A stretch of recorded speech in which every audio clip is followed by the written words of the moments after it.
ముందుగా ఈ కార్యక్రమానికి విచ్చేసిన ఈ అఖండ తాండవం ప్రీ రిలీజ్ ఈ పండుగకి విచ్చేసిన నా అభిమానులందరికీ అవసరాన్ని జన్మాంతర సౌహృదాన్ని అంటారు. అంటే పూర్వజంలో కొంతమంది పరిచయంతో ఆ వాసనతో ఈ జన్మలో ఒకటితని పొందొచ్చని, కానీ ఇన్ని వేల లక్షల కోట్ల మంది అభిమానులు పొందడం అంటే అది మరి ఒక తల్లి కడుపున పుట్టకపోయినా మీకు నాకు ఏ రుణానుబంధమో, ఏ జన్మల అనుబంధమో, ఏ విడదీయలేని అనుబంధమో కదా నాకు అనిపిస్తుంటుంది. అలాగే నేను ఎప్పుడు అంటుంటాను నా సినిమాల గురించి.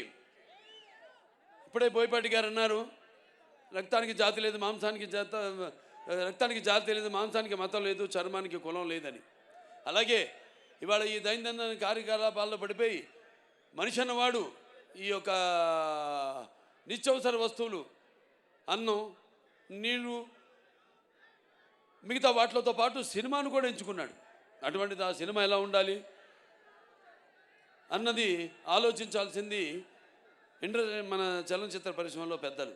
నాకు చలనచిత్ర పరిశ్రమలో పెద్దలంటే ఒకటే నాకు గుర్తొచ్చేది, నాకు అంటే వాగర్త సంపర్తో వాగర్త పతిపతే జగత పితరం వందే పార్వతీ పరమేశ్వరం, నా గాయత్ర పరమంత్రం నమాతు పరదేవత నా హరే పరతస్త్రాత నానృతాత్ పాతకం పరం యస్మాత్ పార్థివదయ ప్రాదుర్బోధన భక్తి గురుణ సంతున మాంసీ సహస్రం తస్మై సర్వజ్ఞమూర్తి పిత్రే అంటే తండ్రి. నాకు సగం శరీరాన్ని ఇచ్చి నాకు ఇంత ధన్యమైన జన్మనిచ్చి మరి మీ అందరి గుండెల్లో ఆయన ప్రతిరూపంగా నిలిపినందుకు దైవాంశ సంభూతుడు, విశ్వానికే నట విశ్వరూపం ఎలా ఉంటుందో చూపించిన యుగ పురుషుడు, నా తండ్రి, నా గురువు, నా దైవం, విశ్వవిఖ్యాత నట సార్వభౌమ నటరత్న కళాప్రపూర్ణ తెలుగుదేశం పార్టీ వ్యవస్థాపకుడు డాక్టర్ పద్మశ్రీ నందమూరి తారక రామారావు గారిని తలుచుకుంటూ, అలాగే నేను అంటుంటాను ఎప్పుడు, నాకున్న జ్ఞాన సంపదలో బ్రాహ్మణుని, ఐశ్వర్యంలో వైశ్యుడిని, మంచికి మాలని వంచిస్తే ఎదురు తిరిగే మాదిగని, కష్టాన్ని నమ్ముకున్న కమ్మరిని, కొమ్మరిని, కంసాలిని, రజకుడిని, నాయ బ్రాహ్మణుని, కలుగిత కార్మికుడిని, కల్మషంలోనేని యాదవుని, ఆపదలాదుకునే వెలవని వ్యక్తిత్వంలో రాజుని అమ్మను మర్పించే కమ్మని, పౌరుషంలో రెడ్డిని, భుజబలంలో కాపుని అని. మరి ఇంతమంది కేవలం అభిమానులే కాదు. అంటే నేను అనేది సినిమాకి ఒక భాష తేడా కానీ, ఆడమగ తేడా కానీ, లేకపోతే పండిత పామరాది పట్టు విడుపులు కానీ, లేకపోతే ధనిక దారిద్ర్యాది తారతమ్యాలు కానీ, దురభిమానులు అనే అడ్డకట్టలు లేవు సినిమాకి. కాకపోతే నా అదృష్టం, మొన్నే సినిమా ఓపెనింగ్ చేశాం, 111వ సినిమా మల్లేని గోపిచంద్ గారితో. అందులో డైలాగ్ ఉంది అంటే ఆ రోజు మీరు అంటే చరిత్రలో చాలామంది ఉంటారు, కానీ సృష్టించిన చరిత్రను మరల తిరిగి రాసి సృష్టించేవాడు ఒక్కడే ఉంటాడు. నేనే ఈ చరిత్ర, నాదే ఆ చరిత్ర. ఇవాళ నా అదృష్టం మంచి వాళ్ళతో పనిచేయడం, మన టెక్నీషియన్ నన్ను అర్థం చేసుకుని మెయిన్గా నేను చూస్తాను. నేను అంటే చాలా సినిమాల్లో కొన్ని సినిమాలు ఉంటాయి, నేను కొన్ని తప్పిదనాలు చేసిన కొన్ని సందర్భాలు ఉన్నాయి సినిమాల విషయాల్లో. అప్పుడు తెలుసుకున్నాను, ఆత్మను పట్టుకోవాలి. సినిమా అంటే ఒక ఆత్మ, మమాత్మ సర్వభూతాత్మ. నాలో ఉన్న ఆత్మ అన్ని రాసుల్లోని ఉన్నవి, అన్ని జీవరాశుల్లో ఉన్నవి. కాకపోతే అది మనం తెలుసుకోవాలి. అలాంటిది తెలుసుకొని మళ్ళీ నన్ను అర్థం చేసుకుని, మిమ్మల్ని అర్థం చేసుకుని ముఖ్యంగా, ఎందుకంటే ఎప్పుడు నేను తరచూ ఆలోచించేది మీ గురించే.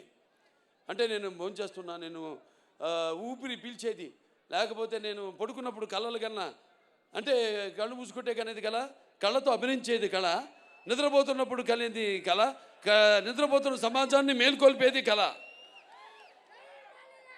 అది ఎప్పుడు ఆలోచిస్తుంటాను, ఎప్పుడు చేతి నిండా పని ఉంటుంది నాకు. అంటే అది పనిగా అనుకోను నేను, మేమందరం అంతే, ఆశాంత విశ్రాంత పరిశ్రమ కార్మికులమే మేము. నేను కానీ, బోయపాటి గారు కానీ, మా టెక్నీషియన్స్ కానీ, మా ఆర్టిస్టులు కానీ, అందరం కూడా ఎప్పుడు సినిమా గురించి ఓ మంచి సినిమా, మంచి మెసేజ్ ఇవ్వాలి. అలాగే పరంపరగా 4 హిట్లు ఇచ్చారు నాకు. ఇప్పుడు 65వ సంవత్సరం నాకు.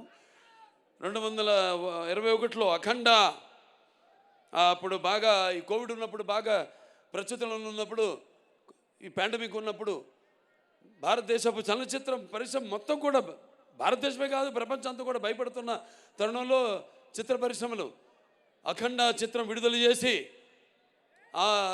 థియేటర్కి రాదు జనం అన్నదాన్ని,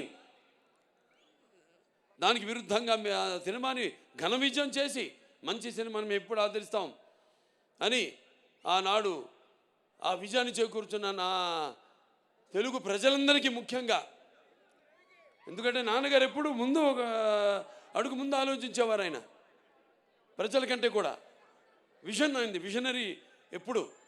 అటువంటిది ఆయన చేసిన ఎన్నో ప్రయోగాలు, అటువంటిది నేను చేసిన ప్రయోగాలు, మేము చేసిన ప్రయోగాలు, ఒక అఖండ కానివ్వండి, లేకపోతే ఒక వీరసింహారెడ్డి కానివ్వండి, లేకపోతే ఒక నెలకొండ భగవంత్ కేసరి కానివ్వండి, ఒక డాకు మహారాజ్ కానివ్వండి, ఇవాళ రేపు వస్తున్న చూస్తారు అఖండ తాండవం. అంటే ఆ మహాశివుడు సాక్షిగా, అలాగే ఆ పార్వతి శక్తి తోడుగా, ఆ గంగామ్మ తల్లి, ఆ గంగా తల్లి యొక్క ఆశీర్వాదంతో చెప్తున్నాను. ఈ రుద్ర తాండవ విన్యాసం నాలో ఆవేశమై, అలాగే ఆ త్రినేత్రుడి యొక్క వీక్షణ దృష్టి నాలో నిక్షిప్తమై, అలాగే ఆ నాగబంధన యొక్క భయంకరమైన క్రోధం నా ఉచ్ఛ్వాస నిశ్వాసాలై, అలాగే ఆయన త్రిశూలం నా ఆయుధానికి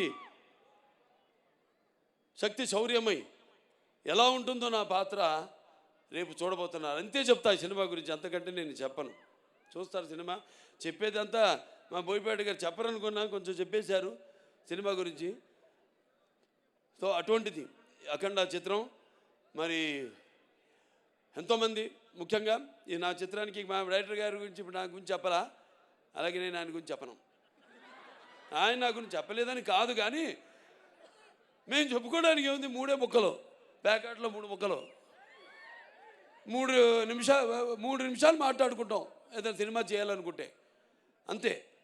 4 నిమిషం ఉండదు, 3 నిమిషాలు మాట్లాడుకుంటాం. ఎస్ వీఆర్ గోయింగ్ హెడ్ అనుకుంటాం, వెళ్ళిపోతాం, ఇక దిగిపోతాం ఆ రంగంలోకి, ఆ మహాయజ్ఞంలోకి అంటా నేను. ఎందుకంటే మేము చేసేవన్నీ యాక్టింగ్ అంటే, నటన అంటే, అభినయం అంటే ఏదో నవ్వడమో అరవడమో ఒకళ్ళ కళ్ళల్లో నీళ్లు తెప్పించడమో కాదు. ఆయనకు తెలుసు, నాకు తెలుసు యాక్టింగ్ అంటే ఏంటో, మా వాళ్ళందరూ తెలుసు. ఎందుకంటే మేమంతా కలిసి పనిచేస్తాం కాబట్టి. యాక్టింగ్ అంటే ఇంకో ఆత్మలోకి ప్రవేశిస్తున్నాం మనం, ఆ ఆత్మ అనుభవాలు మనకు తెలీదు, కానీ వెళ్తున్నాం ఆ పాత్రలోకి. నా అదృష్టం ఏంటంటే నేను ఒక ఏమంటా పాదరసంలో అంటాడు, ఎందులోకి వెళ్తే అందులోకి, ఏదైనా సరే దేనికైనా ఛాలెంజ్. పాదరసం తెలుసు కదా మీకు, ఎటు వెళ్తే ఆకారం తీసుకుంటుంది. అది ఆ ఆకారం తీసుకునే అదృష్టవంతుడిని నేనని, నాకు ఈ జన్మనిచ్చినందుకు, ఆ పుణ్య దంపతులకు బిడ్డగా పుట్టించినందుకు ఆ భగవంతుడికి, ఆ కళ్ళమ్మ తల్లికి నా ధన్యవాదాలు తెలియజేసుకుంటున్నాను. ఒక పక్క సినిమా ఆర్టిస్ట్గా, ఒక పక్క అటు హిందూపూర్ ఎమ్మెల్యేగా, అలాగే ఇంకో పక్క Basavataraka Indo American cancer hospital and research institute చైర్మన్గా అన్నీ చేయగలుగుతున్నానంటే ఒక్కటైతే ఒకదానికి నేను అతుక్కుంటున్నాను. నేను మా ఆవిడ అంటుంటుంది ఎప్పుడు, అబ్బా నా ఒకదాంతో నన్ను మోసం చేయలేదు మీరని, నన్నే అంటు పెట్టుకున్నారని. సరే ఇక పోతే ఇంకెవరు పోతే ఎవరు పోరు, అందరం బాగుంటాం శివుడి ఆశీస్సులతో, అందరం బ్రహ్మాండంగా. ఆ భగవంతుడు అంటే మన త్యాగాలు మన చెప్పేశారు బోయపాటి గారు, ఇక అంతకంటే నేను మళ్ళీ చెప్పడం బాగుండదు. సినిమాలో రేపు చూస్తారు. అసలే టైం కూడా నేను చెప్పాను మన వాళ్ళందరితో, అన్ని చాలామందిని అవుతున్నాను కూడా నేను, అది కూడా చెప్తున్నాను.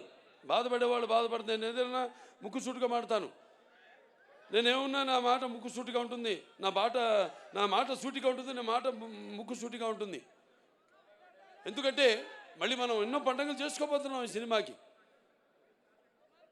ఇంత వ్యయ ప్రయాసాలు కోర్చి మీరంతా మళ్ళీ మేము అక్కడ కూడా రేపు విజయోత్సవ సభలు జరుపుకోబోతున్నాం అన్ని ప్రాంతాల్లో కూడా. అక్కడికి అందరూ రండి తప్పకుండా. ఎందుకంటే సమయాభావం ఒకటి, పైగా ఇప్పుడు చలికాలం. సో మీరందరూ ఇబ్బందుల పాలు కాకూడదని చాలామందికి నేను చెప్పడం జరిగింది. సో బయట నుంచి అయినా అభిమానం అనే కట్టలు తెంచుకుని